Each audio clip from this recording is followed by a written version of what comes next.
Good morning दोस्तों।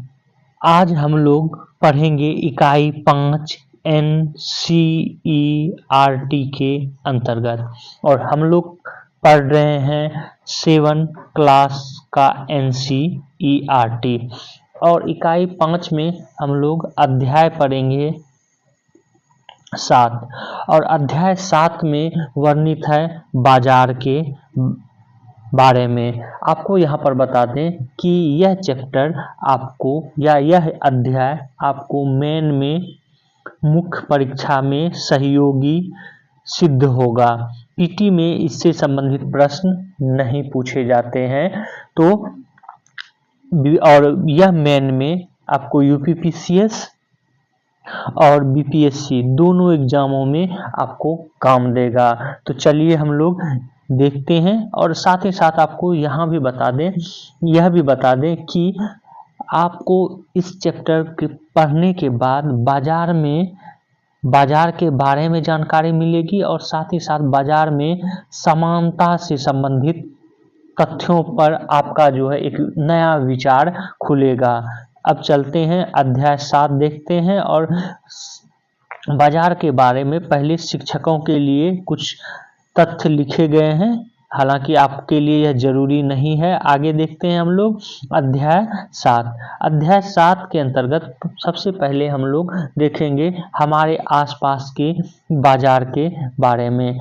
हमारे आसपास के बाजार के बात करें तो हम बाजार जाते हैं और बाजार से बहुत सी चीज़ें खरीदते हैं, जैसे सब्जियां, साबुन, दंतमंजन, मसाले, ब्रेड, बिस्किट, चावल, दाल, कपड़े, किताबें, कापियां आदि। हम जो कुछ खरीदते हैं यदि उन सब की सूची बनाई जाए तो वह काफ़ी लंबी होगी। बाजार भी कई प्रकार के होते हैं जहां हम अपनी रोज़मर्रा की ज़रूरतों के लिए जाते हैं, जैसे हमारे पड़ोस की गुमटी, साप्ताहिक हाट, बड़े बड़े शॉपिंग कॉम्प्लेक्स और शॉपिंग मॉल आदि।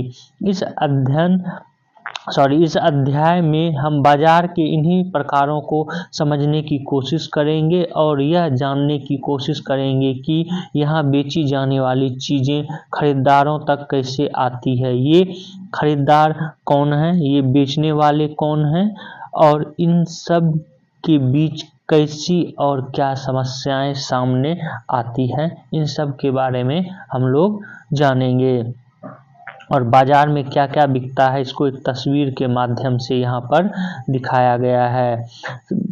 प्रारंभ में साप्ताहिक बाजार के बारे में बताया गया है। साप्ताहिक बाजार का यह नाम ही इसलिए पड़ा क्योंकि यह सप्ताह के किसी एक निश्चित दिन लगता है। इस साप्ताहिक बाजार में रोज खुलने वाली पक्की दुकानें नहीं होती।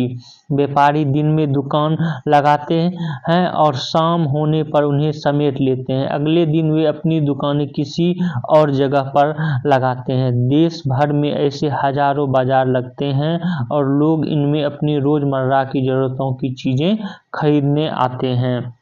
साप्ताहिक बाजारों में बहुत सी चीज़ें सस्ते दामों पर मिल जाती है। ऐसा इसलिए कि जो पक्की दुकानें होती हैं उन्हें अपनी दुकानों के कई तरह के खर्च जोड़ने होते हैं। उन्हें दुकान का किराया, बिजली का बिल, सरकारी शुल्क आदि देना पड़ता है। इन दुकानों पर काम करने वाले कर्मचारियों की तनख्वाह भी इन्हीं खर्चों में जोड़नी होती है। साप्ताहिक बाजार में बेची जाने वाली चीजों को दुकानदार अपने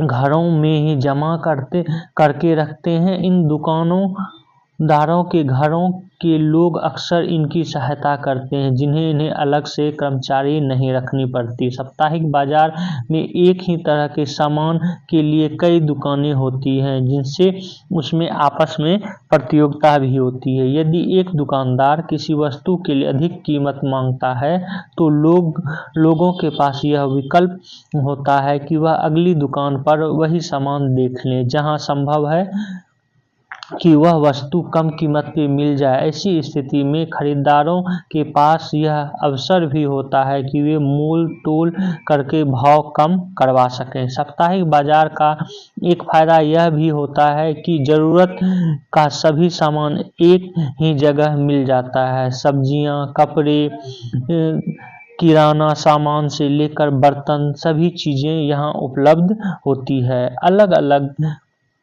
तरह के सामान के लिए अलग अलग क्षेत्रों में जाने की ज़रूरत भी नहीं होती। लोग अक्सर उन बाज़ारों में जाना पसंद करते हैं जहां सामान की विविध विकल्प उपलब्ध हो।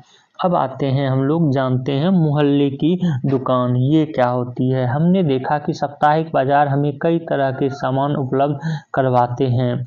बहरहाल हम अन्य तरह के बाजार से भी सामान खरीदते हैं और इन बाज़ारों में जो है मोहल्ले का दुकान ही है। ऐसी बहुत सी दुकानें हमें मोहल्ले में भी होती है जो हमें कई तरह की सेवाएं और सामान उपलब्ध करवाती है।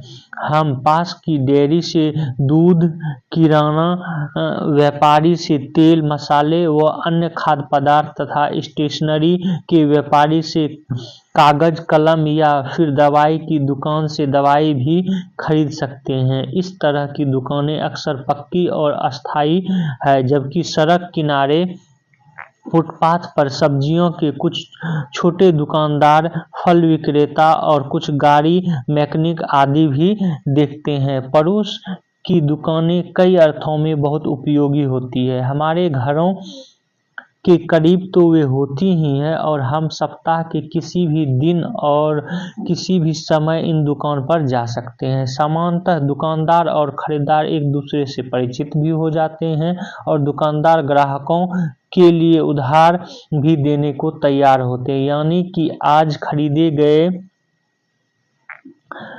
खरीदे गए सामान का भुगतान बाद में भी करने की सुविधा होती है, जैसा कि सुजाता का उदाहरण कहानी में दिखाया गया है। आपने ध्यान दिया होगा कि हमारे पड़ोस में भी कई तरह के दुकानदार होते हैं। कुछ तो पक्की दुकानों वाले होते हैं और कुछ सड़क किनारे दुकान सजाकर सामान बेचते हैं।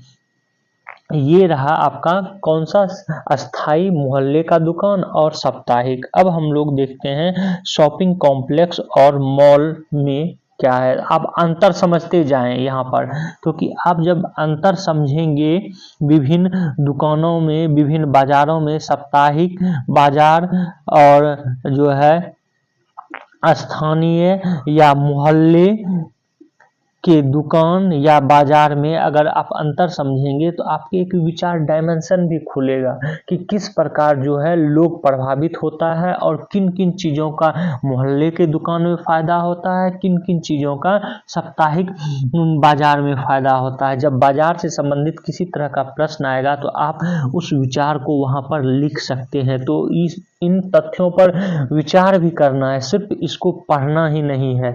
आगे देखते हैं हम लोग शॉपिंग कॉम्प्लेक्स और मॉल के बारे में। इस प्रकार अभी हम दो प्रकार के बाजार देखे, पहला साप्ताहिक बाजार और दूसरा पड़ोस की दुकान का बाजार। शहरों में कुछ अन्य प्रकार के बाजार भी होते हैं जहां एक साथ कई तरह की दुकानें होती हैं। इन्हें लोग शॉपिंग कॉम्प्लेक्स के नाम से जानते हैं। अब तो कुछ शहरी इलाकों में आपको बहुमंजिले वातानुकूलित दुकानें भी देखने को मिलेगी, जिनकी अलग अलग मंजिलों पर अलग अलग तरह की वस्तुएं मिलती हैं। इन्हें मॉल कहा जाता है। इन शहरी दुकानों में आपको बड़ी बड़ी कंपनियों के ब्रांडेड सामान भी मिलता है और कुछ बिना ब्रांड का सामान भी मिलता है। विज्ञापन वाले अध्याय में आपने पढ़ा था कि ब्रांडेड सामान जिस कंपनियां बड़े बड़े विज्ञापन देकर क्वालिटी के दावे करके बेचती है, महंगा होता है। कंपनियां अपने ब्रांडेड उत्पाद को बड़े शहरी बाजारों और अपने विशेष शोरूम में बेचने के लिए रखती है। बिना ब्रांड के उत्पादों की तुलना में इस ब्रांडेड सामान की कीमत का बोझ केवल कुछ लोग ही उठा पाते हैं। अब हम लोग जानते हैं बाजार की श्रृंखलाओं के बारे में। पहले हिस्से में आपने विभिन्न तरह के बाजारों के बारे में पढ़ा, जहां हम सामान खरीदने जाते हैं। क्या आप सोच सकते हैं कि ये सभी दुकानदार अपनी दुकानों के लिए सामान कहां से लेकर आते हैं?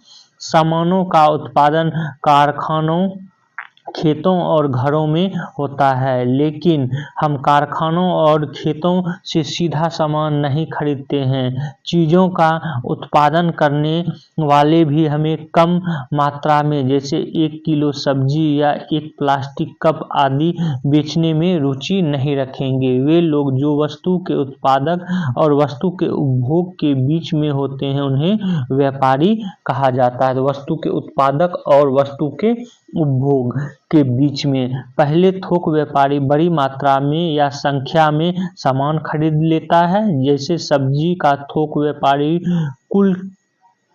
कुछ किलो सब्जी नहीं खरीदता, बल्कि वह बड़ी मात्रा में 25 से 100 किलो तक सब्जी खरीद लेता है। इन्हें वह दूसरे व्यापारी को बेचता है। यहाँ खरीदने वाले और बेचने वाले दोनों व्यापारी होते हैं। व्यापारियों की लंबी श्रृंखला का वह अंतिम व्यापारी जो अंततः वस्तुओं और उपभोक्ता को बेचता है, खुदरा या फुटकर व्यापारी कहलाता है। यह वही दुकानदार होता है जो आपके पड़ोस की दुकानों, साप्ताहिक बाजार या फिर शॉपिंग कॉम्प्लेक्स में सामान बेचता है। आप इस चेन को समझिए कि किस तरह जो है छोटे से बड़े पहले किसान के या उत्पादक से बड़े व्यापारी से छोटे व्यापारी से फिर पहुंचता है पुनः हम लोगों के पास। हम इसे यहाँ दिए गए उदाहरण से समझेंगे। एक शहर में थोक बाजार का एक क्षेत्र होता है। यहाँ वस्तु में पहले पहुंचती हैं और यहीं से वे अन्य व्यापारियों तक पहुंचती है। सड़क किनारे की दुकान का छोटा व्यापारी, जिसके बारे में आपने पहले पढ़ा था, बड़ी संख्या में प्लास्टिक का सामान शहर के थोक व्यापारी से खरीदता है, और हो सकता है कि वह बड़ा व्यापारी अपने से बड़े थोक व्यापारी से स्वयं सामान खरीदता हो। शहर का बड़ा थोक व्यापारी प्लास्टिक का यह सामान कारखाने से खरीदता है और उन्हें बड़े गोदामों में रखता है। इस तरह से बाजार की एक श्रृंखला बनती है। जब हम एक सामान खरीदते हैं तब हम यह ध्यान नहीं देते हैं कि वह सामान किस किस के पास से सफ़र करता हुआ हम तक पहुंचा है। हर जगह बाजार की बात करें तो हमने देखा कि अलग अलग जगहों पर तरह तरह के बाजार हैं, जहां तरह तरह की वस्तुएं खरीदी बेची जाती है। ये बाजार अपनी अपनी जगहों और समय पर अपनी तरह से काम करते हैं। कई बार तो यह भी आवश्यक नहीं होता है कि आप सामान खरीदने के लिए बाजार जाएं। अब तो तरह तरह के सामान के लिए फ़ोन या इंटरनेट पर भी ऑर्डर दे दिए जाते हैं, सामान आपके घर तक पहुंचा दिया जाता है। तो ये बाजार का एक अन्य रूप आपको देखने को मिल रहा है। आपने देखा होगा कि नर्सिंग होम और डॉक्टर के क्लिनिक में भी कुछ कंपनियां प्रतिनिधि अपना सामान बेचने का कार्य कर रहे होते हैं। इस तरह हम देखते हैं कि बेचना खरीदना कई तरीकों से चलता रहता है। यह जरूरी नहीं कि वह केवल बाजार की दुकानों से ही हो। ये तो बाजार के वे रूप हैं जो हमें सीधे तौर पे दिखाई देते हैं। ऐसा भी कुछ बाजार होता है जिनके बारे में हमारी जानकारी कम ही होती है, क्योंकि यहाँ बिकने और खरीदे जाने वाली चीज़ें हम सीधे प्रयोग में नहीं करते हैं। जैसे एक किसान अपनी फसल की पैदावार बढ़ाने के लिए कुछ खाद और उर्वरक का इस्तेमाल करता है। ये उर्वरक वह शहर की कुछ खास दुकानों से खरीदता है जहां खाद के कारखानों से माल मंगाया जाता है। एक कार के कारखाने द्वारा इंजन, गियर्स, पेट्रोल टंकियां, एक्सेल पहिए आदि अलग अलग कारखानों से खरीदे जाते हैं, परंतु इन सब से बेखबर हम कार के शोरूम में अंतिम उत्पाद कार को ही देखते हैं। सभी चीज़ों के बनने और बेचने की ऐसी ही कहानी होती है। यहाँ पर आपको यह बता दें कि यह जो पैरा है, यह पैराग्राफ यह कह रहा है कि आप मान लीजिए एक कार खरीदते हैं, आप गए शोरूम में कार खरीद लिए, लेकिन जब कार बनता है तो वह कार में पहिया किसी और कंपनी का होता है। जैसे आप मान ले पहिया MRF का होगा, टाटा का ही कार लेते हैं तो उसमें पहिया जो है हो सकता है अपोलो या MRF का हो, क्योंकि टाटा का अपनी पहिया नहीं बनाती है।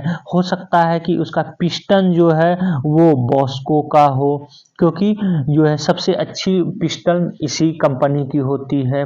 तो इस तरह आप देखते हैं कि आप प्रत्यक्ष रूप से इन व्यापार में नहीं जुड़े हुए हैं। ये जो है कंपनियां, आप सिर्फ कार देख रहे हैं कि कार आपके पास आ गई बनके या शोरूम से आप कार लिए, लेकिन कार बनाने वाली कंपनियां इन सब से व्यापार करती है। तो यही यह समझाना चाह रहा है पैराग्राफ। अब हम आते हैं बाजार और समानता के बारे में जानते हैं। इस अध्याय में हमने अपने आसपास के कुछ बाजारों पर नज़र डाली। हमने साप्ताहिक बाजार से लेकर शॉपिंग कॉम्प्लेक्स तक की दुकानों और दुकानदारों को देखा। इन दोनों दुकानदारों में बड़ा अंतर है। एक छोटी पूंजी से व्यवसाय करने वाला दुकानदार है, जबकि दूसरा अपनी दुकान के लिए बड़ी पूंजी खर्च कर सकता है। इनकी आमदनी भी क्या है, अलग अलग होती है। साप्ताहिक बाजार का छोटा दुकानदार शॉपिंग कॉम्प्लेक्स के व्यापारियों की तुलना में बहुत कम लाभ कमा पाता है। इसी तरह खरीदारों की भी अलग अलग स्थितियां हैं। ऐसे बहुत से लोग हैं जो सबसे सस्ता मिलने वाला सामान भी खरीद पाने की स्थिति में नहीं है, जबकि दूसरी और लोग मॉल में महंगी खरीदारी करने में व्यस्त रहते हैं। इस तरह कुछ हद तक अन्य कारणों के अलावा हम आर्थिक स्थिति ही यह तय करती है कि हम किन बाजारों में खरीदार या दुकानदार हो सकते हैं। हमने सामान के उत्पाद से लेकर हम तक पहुंचने से बनने वाले बाजारों की श्रृंखला को समझा। इस श्रृंखला से ही यह संभव होता है कि एक जगह उत्पादित होने वाला सामान लोगों के लिए हर जगह उपलब्ध हो जाए। वस्तुओं के बिकने से वस्तुओं का उत्पादन सीधे जुड़ा होता है। बनी हुई चीज़ों के बिकने से ही लोग रोजगार मिलता है और उत्पादन भी बढ़ाया जाता है। परंतु क्या इससे श्रृंखला के प्रत्येक स्तर पर लाभ के समान अवसर मिलते हैं? आगे के एक कमीज की कहानी से इस सवाल को जो है समझेंगे। तो आगे जो है आपको कुछ कहानियां, हालांकि वो अब आगे के चैप्टर में आपको मिलेगा। तो आगे जो है हम लोगों का यह अभ्यास है, और यह अभ्यास जो है 7 क्लास के बच्चों के लिए, आप लोगों के लिए ज़्यादा उपयोगी नहीं है, लेकिन यहाँ पे कुछ शब्द संकलन दिया गया है, उसको देख लेते हैं। साप्ताहिक बाजार यह क्या होता है? हालांकि इसके बारे में ऊपर चर्चा कर चुके हैं। ये बाजार नियमित बाजार नहीं होते हैं, वरना नियत स्थान पर सप्ताह में 1 या 2 बार लगाए जाते हैं। इन बाजारों में घरेलू सामान की लगभग सभी चीजें बिकती हैं, सब्जियों से लेके कपड़े और बर्तन। साप्ताहिक बाजार होता है। मॉल क्या होता है? यह चारों ओर से घिरा हुआ दुकानदारी का स्थान होता है। इसकी इमारतें बहुत बड़ी होती है, जिसमें कई मंजिलें, दुकानें, रेस्तरां और कभी कभी सिनेमा घर तक होते हैं। इन दुकानों में प्रायः ब्रांड वाले उत्पाद बिकते हैं। ये मॉल के रूप में होते हैं। वहीं पर बाजार श्रृंखला की बात करें तो यह बाजारों की एक श्रृंखला है जो परस्पर एक दूसरे से कड़ियों तक जुड़ी होती है, क्योंकि उत्पाद एक बाजार से होते हुए दूसरे बाजार में पहुंचता है। तो जैसे कि आप ऊपर भी देखे हैं, और इसको हम आपको बता दें बाजार की श्रृंखला को, कि मान लीजिए एक जगह है, बाजार है, जहां पर कि सब्जियां थोक मूल्य में बिकती है। फिर वहां से जो है यह दूसरे बाजार में जाती है। जैसे आप देखेंगे आजादपुर मंडी है।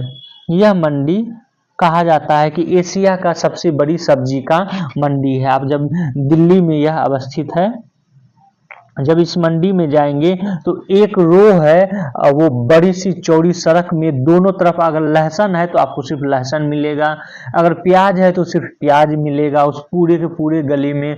उसके बाद जो है और पूरे का पूरे ट्रक लहसुन का एकदम ट्रक जो है लदा हुआ होगा, प्याज का, उसी तरह आलू का। तो ये बड़ा मार्केट हुआ। उस मार्केट से फिर आता है यह छोटे मार्केट में, और छोटे मार्केट से फिर साप्ताहिक मार्केट में आता है। तो ये क्या कहलाती है? बाजारों की एक श्रृंखला कहलाती है। तो आप बाजार की श्रृंखला आप समझ गए होंगे। तो यह पूरे का पूरे चैप्टर आपको मुख्य परीक्षा में ज़्यादा उपयोगी सिद्ध होगा। तो आप लोग हमारे इस वीडियो को जो है शेयर करें, सब्सक्राइब करें और बेल आइकन को जरूर दबा लें। Thank you for watching this video.